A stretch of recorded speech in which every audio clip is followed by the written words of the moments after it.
ദൈവതിരുനാമത്തിന് മഹത്വമുണ്ടാകട്ടെ.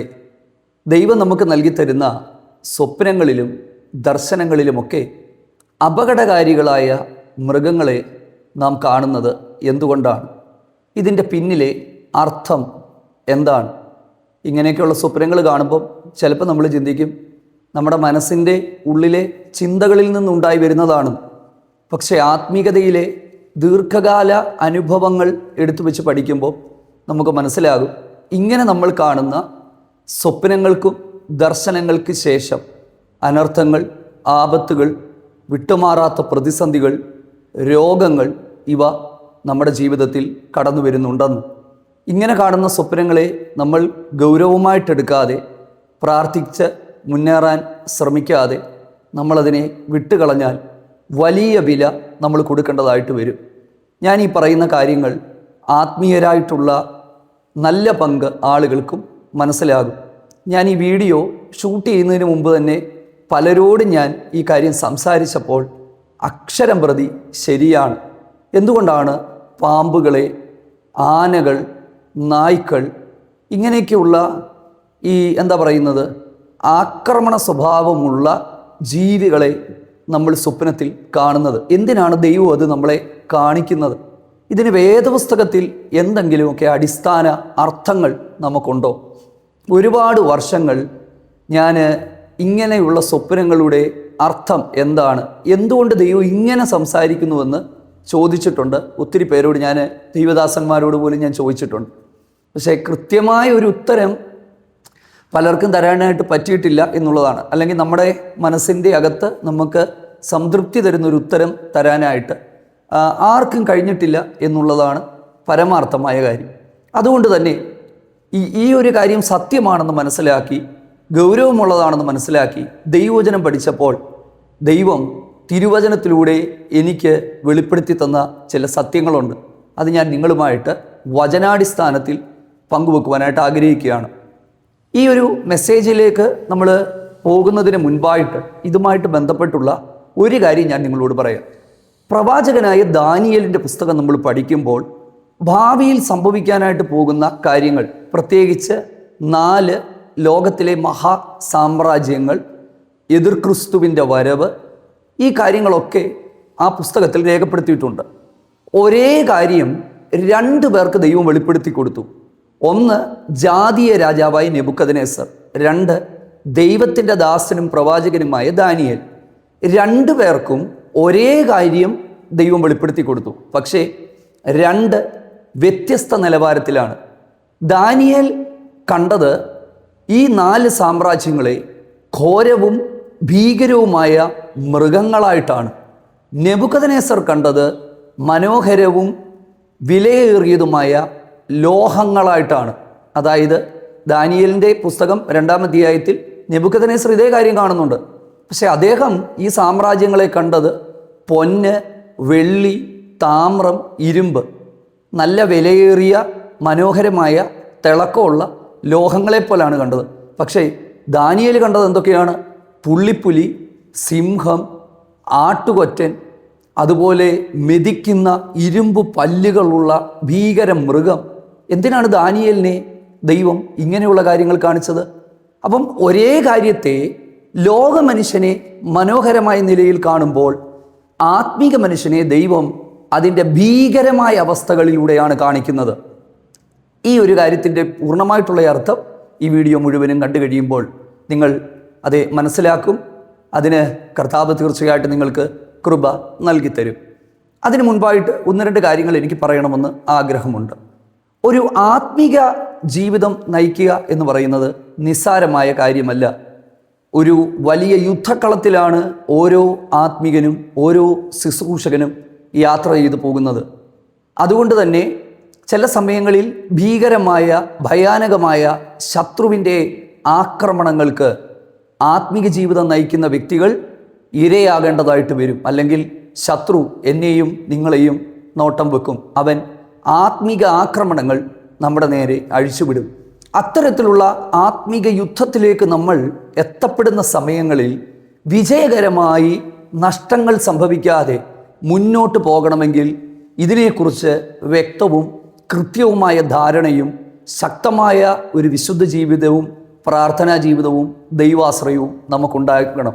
അതുകൊണ്ട് തന്നെ സ്വപ്നങ്ങളും ദർശനങ്ങളും ഒരു ദൈവഭക്തനോട് ദൈവത്തിന് സംസാരിപ്പാനായിട്ടുള്ള വാർത്താവിനിമയ സംവിധാനങ്ങളാണ്. ഈ പഴയ നിയമ കാലഘട്ടങ്ങളിൽ ശമൂവേലിൻ്റെയൊക്കെ കാലങ്ങളിൽ ദർശകന്മാർ എന്നാണ് അറിയപ്പെട്ടത്.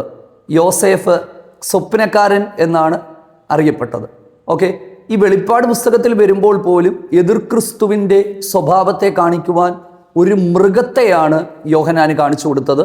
വെളിപ്പാട് പുസ്തകം 13-ാം അധ്യായത്തിൻ്റെ 1 മുതൽ താഴോട്ടുള്ള വാക്യങ്ങളിൽ നമുക്കത് കാണാനായിട്ട് പറ്റും. എന്തുകൊണ്ടാണ് നമ്മുടെ സ്വപ്നങ്ങളിൽ ദൈവം ഇങ്ങനെയുള്ള ഭീകര മൃഗങ്ങളെ കാണാൻ നമ്മളെ സമ്മതിക്കുന്നത്, അനുവദിക്കുന്നത് എന്നുള്ളത്?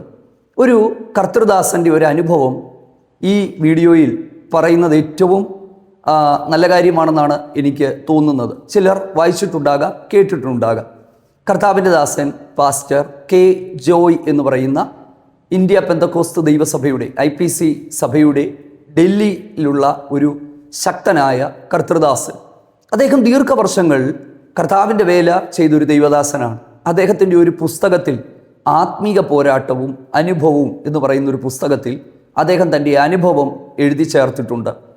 ആ അനുഭവം എന്താണെന്ന് ചോദിച്ചാൽ, ചില മാസങ്ങൾ അദ്ദേഹം ഭീകരമായ ആത്മീക യുദ്ധത്തിലൂടെ കടന്നു പോകേണ്ടതായിട്ട് വന്നു.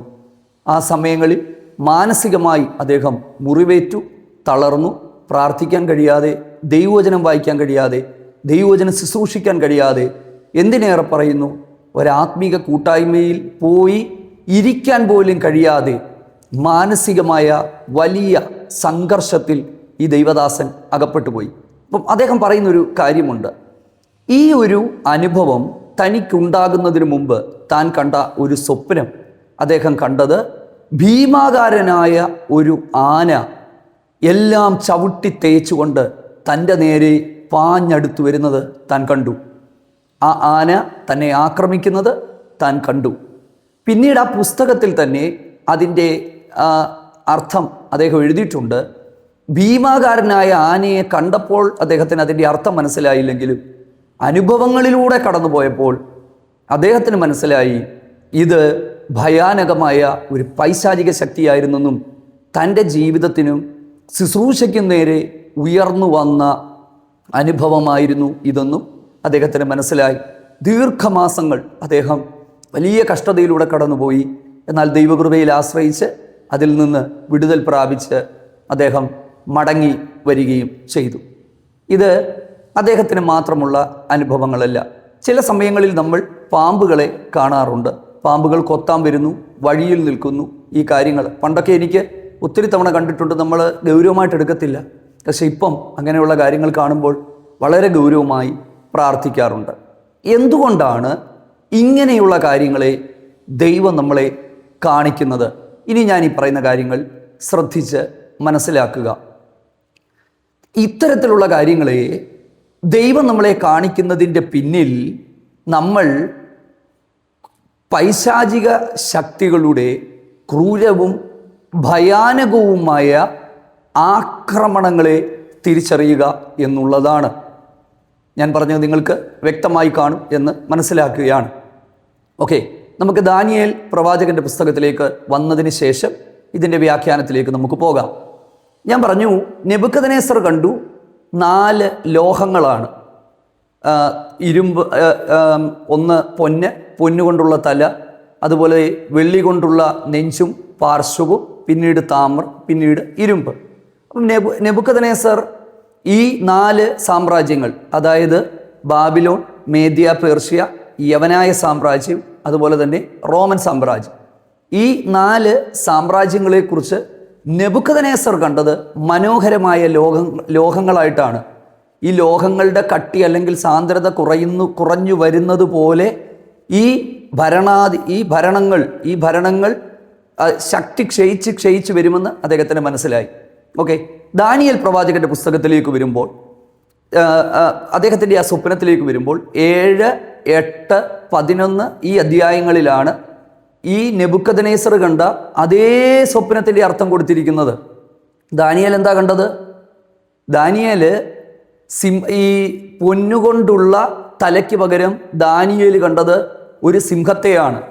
ഈ സിംഹത്തിന് കഴുകൻ്റെ ചിറകുണ്ടായിരുന്നു. ഈ ചിറക് പറഞ്ഞുപോയി, സിംഹം താണുപോയി. പിന്നീട് മാനുഷ ഹൃദയം കൊടുത്ത് അതിനെ ഉയർത്തി.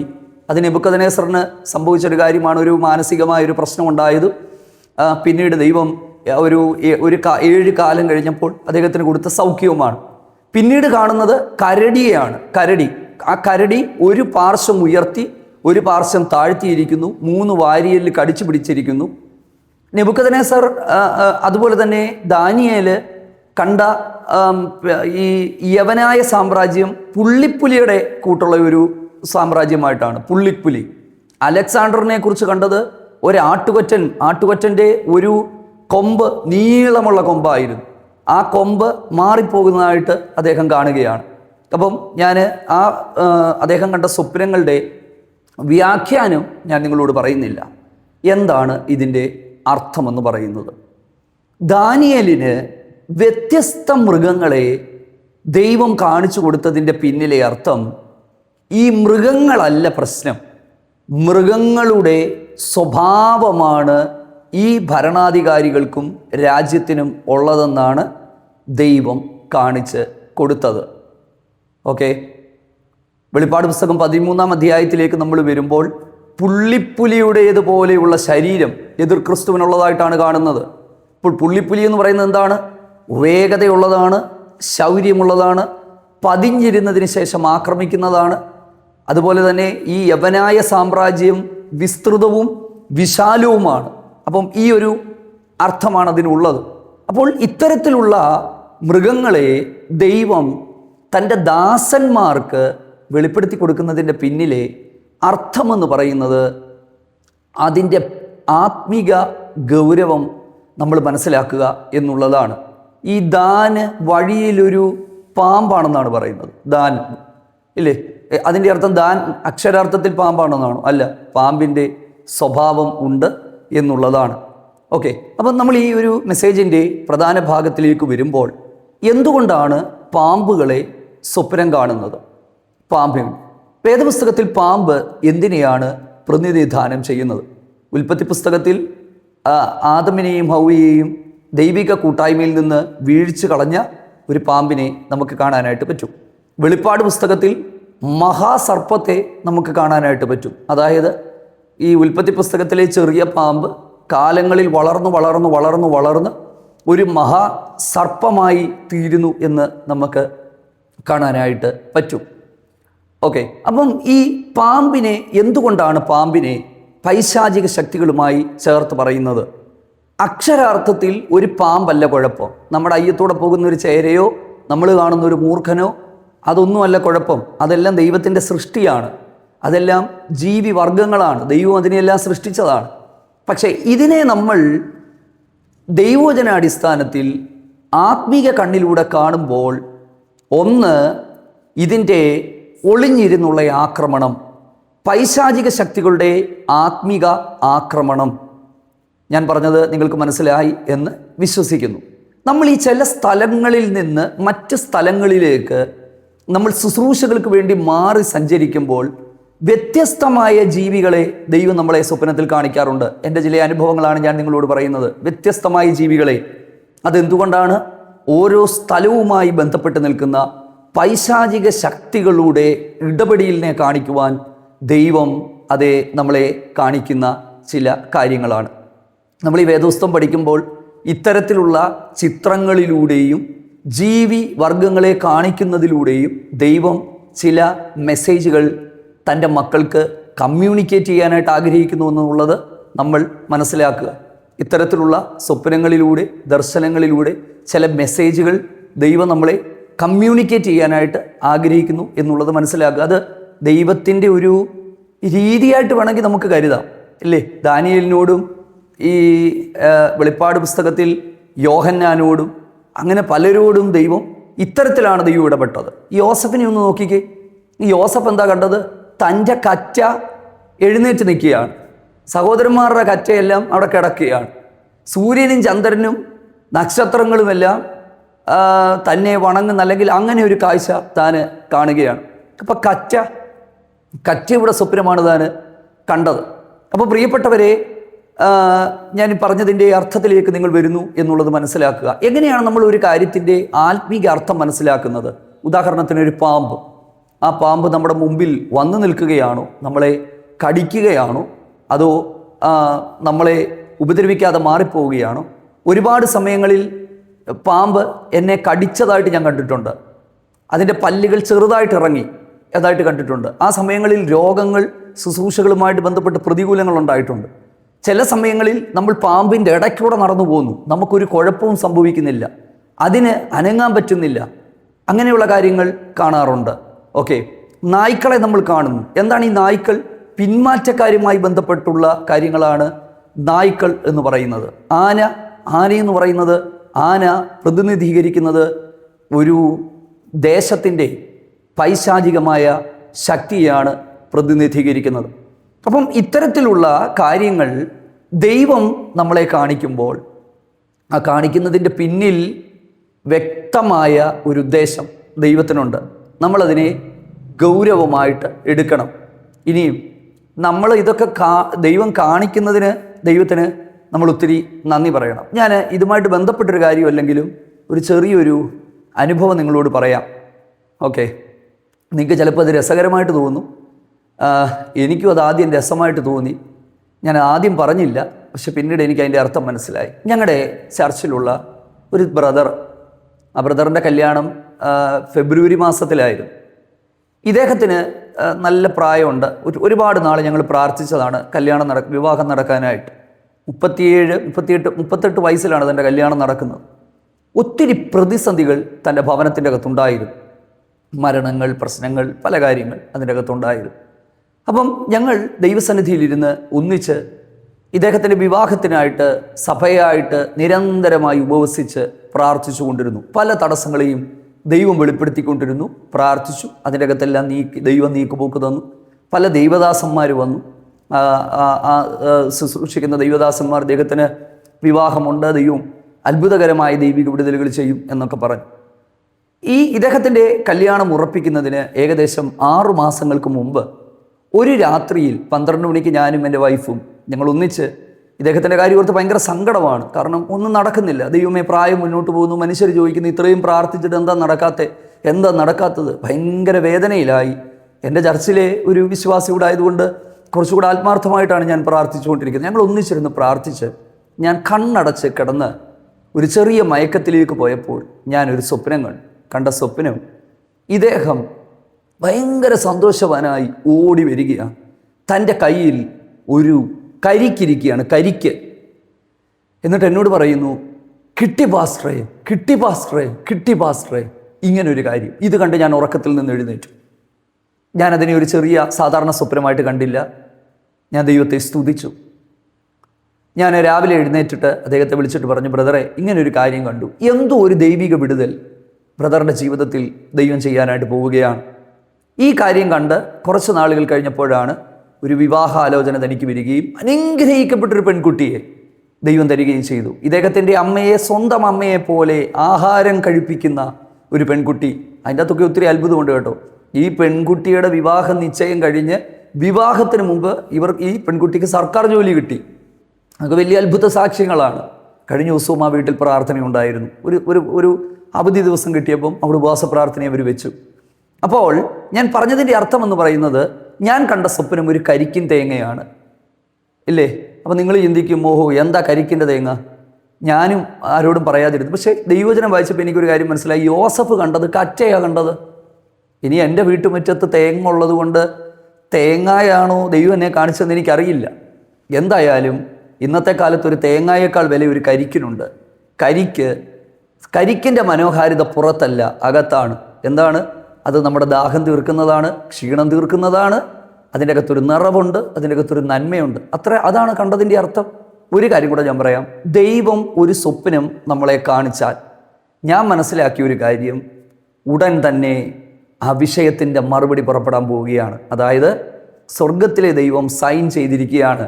ദൈവദൂതന്മാർ ആ വിഷയം സാധിപ്പിക്കാൻ പുറപ്പെട്ടു കഴിഞ്ഞു എന്നുള്ളതാണ്. നോക്കിക്കേ, സ്വപ്നങ്ങളും ദർശനങ്ങളുമൊക്കെ എത്ര ശക്തമേറിയതാണ്. അതുകൊണ്ടാണ് ഞാൻ പറഞ്ഞത്, ദൈവത്തിൻ്റെ വാർത്താ വിനിമയ സംവിധാനമാണ് സ്വപ്നങ്ങളും ദർശനങ്ങളും. ഇനിയും ഇതുമായിട്ട് ബന്ധപ്പെട്ട് ഒന്ന് രണ്ട് ചില കാര്യങ്ങൾ കൂടി പറയാതെ എനിക്ക് സ്റ്റോപ്പ് ചെയ്യാനായിട്ട് പറ്റില്ല. ഈ ദാനിയേൽ പ്രവാചകന്റെ പുസ്തകത്തിലേക്ക് നമ്മൾ വരുമ്പം ഒരു കാര്യം ശ്രദ്ധിച്ചോ?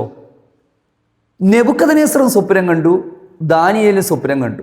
നെബൂഖദ്നേസർ ദൈവപുരുഷനൊന്നുമല്ല, യഹോവ ദൈവത്തെ അറിയാം, പക്ഷെ ആരാധിക്കുന്നവനല്ല. കണ്ടോ, ദൈവത്തെ അറിയാത്തവനും സ്വപ്നം കാണും, ദൈവത്തെ അറിയാത്തവരും സ്വപ്നം കാണും. ദൈവത്തോട് ബന്ധമില്ലാത്തവർക്കും സ്വപ്നം കാണാൻ പറ്റും. ദൈവത്തെ അറിയുന്നവർക്ക് മാത്രമല്ല, ദൈവത്തെ അറിയാത്തവനും സ്വപ്നം കാണും. പക്ഷേ ദൈവത്തെ അറിയുന്നവനാണ് യഥാർത്ഥമായ ആത്മീക അർത്ഥം ദൈവം വെളിപ്പെടുത്തി കൊടുക്കുന്നത്. ഞാനീ പറഞ്ഞത് ക്ലിയർ ആണെന്ന് വിശ്വസിക്കുന്നു. ദൈവത്തെ അറിയുന്നവനാണ്, തൻ്റെ ഭക്തനാണ് യഥാർത്ഥ ആത്മീക അർത്ഥം. ഞാൻ പറഞ്ഞല്ലോ, ഈ 4 സാമ്രാജ്യങ്ങൾ, അതിൻ്റെ പിന്നിലെ ആത്മീക അർത്ഥം, അതിൻ്റെ റിയൽ ക്യാരക്ടർ, സിംഹത്തിൻ്റെ സ്വഭാവം, പുലിയുടെ സ്വഭാവം, കരടിയുടെ സ്വഭാവം, കുത്തുന്ന ആട്ടുകൊറ്റൻ അതിൻ്റെ സ്വഭാവം. പിന്നെ നമ്മൾ ഈ അലക്സാണ്ടർ ചക്രവർത്തിയുടെയൊക്കെ വീഴ്ച എത്ര കൃത്യമായിട്ടാണ്. ഈ അലക്സാണ്ടർ ചക്രവർത്തിയുടെ നല്ല പ്രായത്തിൽ അദ്ദേഹം മരിച്ച് പിന്നീട് 4 സൈനിക തലവന്മാരാണ് അദ്ദേഹത്തിൻ്റെ ആ രാജ്യത്തെ പങ്കിട്ടെടുത്തത്. അതൊക്കെ എത്ര കൃത്യമായിട്ടാണ് ദൈവദാസന് ദൈവം വെളിപ്പെടുത്തി കൊടുത്തത്. എൻ്റെ പ്രിയപ്പെട്ടവരെ, നമ്മുടെ ദൈവം ചരിത്രങ്ങളെ നിയന്ത്രിക്കുന്ന ദൈവമാണ്, രാജ്യങ്ങളെ നിയന്ത്രിക്കുന്ന ദൈവമാണ്, സകലത്തിന് മേലും പരമാധികാരമുള്ള ദൈവമാണ്. ആ ദൈവം തൻ്റെ മക്കൾക്ക് നൽകുന്ന കാഴ്ചകൾ എത്ര മനോഹരമായ കാഴ്ചകളാണ്. അപ്പം അതുകൊണ്ട് ഞാൻ പെട്ടെന്ന് പറഞ്ഞു നിർത്തുകയാണ്. സ്വപ്നത്തിൽ നമ്മൾ കാണുന്ന ഇത്തരത്തിലുള്ള മൃഗങ്ങൾ, ഈ നായ്ക്കളെ കാണും. ഈ നായ്ക്കളെന്ന് പറയുന്നത് പിന്മാറ്റക്കാരുമായിട്ട് ബന്ധപ്പെട്ടുള്ളതാണ്. ഒത്തിരി അനുഭവങ്ങൾ എനിക്ക് പറയാനായിട്ടുണ്ട്. ഒരിക്കൽ ഒരു കുടുംബം വിദേശ രാജ്യത്തിലേക്ക് പോകാനായിട്ട് അവർ കുറച്ചധികം പണം നൽകി കുറേ നാൾ കൊണ്ട് അവരിങ്ങനെ വെയിറ്റ് ചെയ്തിരിക്കുകയാണ്. അടുത്ത മാസം പോകും, അതിൻ്റെ അടുത്ത മാസം പോകും എന്നൊക്കെ പറഞ്ഞ് ഞങ്ങൾ അവർക്ക് വേണ്ടി പ്രാർത്ഥിച്ചു കൊണ്ടിരിക്കുമ്പോൾ ഒരു രാത്രിയിൽ ഞാനൊരു സ്വപ്നം കണ്ടു. 2 കറുത്ത പട്ടികൾ എൻ്റെ മുറിയിൽ കയറി വന്ന് എന്നെ ആക്രമിക്കുന്നു. ഞാൻ പെട്ടെന്ന് എഴുന്നേറ്റു. ഈ പട്ടികൾ മുറിയിൽ നിന്ന് ഇറങ്ങിപ്പോയി. ഇങ്ങനെ ഒരു കാഴ്ചയാണ് ഞാൻ കണ്ടത്. അപ്പോൾ എനിക്കത് മനസ്സിലായി, ഇതിൻ്റെ അകത്ത് മുറിവേൽപ്പുണ്ട്, ഇതിൻ്റെ അകത്ത് അപകടമുണ്ട്, ഇതിൻ്റെ അകത്ത് ആപത്തുണ്ട്, ഈ യാത്രയിൽ ബുദ്ധിമുട്ടുണ്ടാകും. ഒടുവിൽ എന്താണ് സംഭവിച്ചതെന്നറിയാമോ? ആ ഏജൻസി ഒരു ഭയങ്കര കളിപ്പീരുകാരായിരുന്നു. ഇവരുടെ ലക്ഷക്കണക്കിന് രൂപ നഷ്ടപ്പെട്ടു പോയി. കണ്ടോ, ദൈവം അതിൻ്റെ പിന്നിലെ കാര്യങ്ങൾ കണ്ടോ. ഇനിയും ഒരു അത്ഭുതകരമായ കാര്യം ഞാൻ പറയാം. ആ ഏജൻസി ഇവരെ കളിപ്പിച്ചപ്പോൾ 2 വ്യക്തികളാണ് മെയിനായിട്ട് ഇവരെ കളിപ്പിക്കാൻ മുന്നിൽ നിന്നത്. ആ ഏജൻസിയിലെ 2 വ്യക്തികൾ കണ്ടത് 2 പട്ടികളായിട്ടാണ്. പട്ടികളുടെ സ്വഭാവം എന്താ? ക്രൂര സ്വഭാവമാണ്, ഇല്ലേ? അപ്രതീക്ഷിതമായ ആക്രമണമാണ്, മുറിവേൽപ്പിക്കുന്നതാണ്. ദൈവം കാണിക്കുന്ന സ്വപ്നങ്ങൾ, ദർശനങ്ങൾ വെറുതെയല്ല, മനസ്സിൻ്റെ അകത്തു നിന്നുള്ള ചിന്തകളുമല്ല, അന്തർഭാഗത്തു നിന്നുള്ള തള്ളലുകളുമല്ല. ഇത് ദൈവം ചില കാര്യങ്ങൾ കമ്മ്യൂണിക്കേറ്റ് ചെയ്യാനായിട്ട് ആഗ്രഹിക്കുകയാണ്. വ്യക്തികളുടെ ശക്തികളുടെ, പൈശാചിക ശക്തികളുടെ, ഇരുളിൻ്റെ മേഖലകളുടെ ഒക്കെ ശക്തി, ആക്രമണം, കപടത, ചതിവ് ഇതെല്ലാം കാണിക്കാനാണ് ദൈവം മൃഗങ്ങളെ കാണിക്കുന്നത്. അതിനെ കാണിക്കുമ്പോൾ അതിൻ്റെ സ്വഭാവം മനസ്സിലാക്കുക, സൂക്ഷിക്കുക, പ്രാർത്ഥിക്കുക, ഒഴിഞ്ഞിരിക്കുക, ദൈവാശ്രയം വർദ്ധിപ്പിക്കുക. ഈ മെസ്സേജ് നിങ്ങൾക്ക് അനുഗ്രഹമായി തീർന്നു എന്ന് വിശ്വസിക്കുന്നു. പരസ്പരം ഒരുമിച്ച് പ്രാർത്ഥിക്കാം. നമ്മുടെ കർത്താവ് വരാൻ സമയമായി. മാറാനാഥ.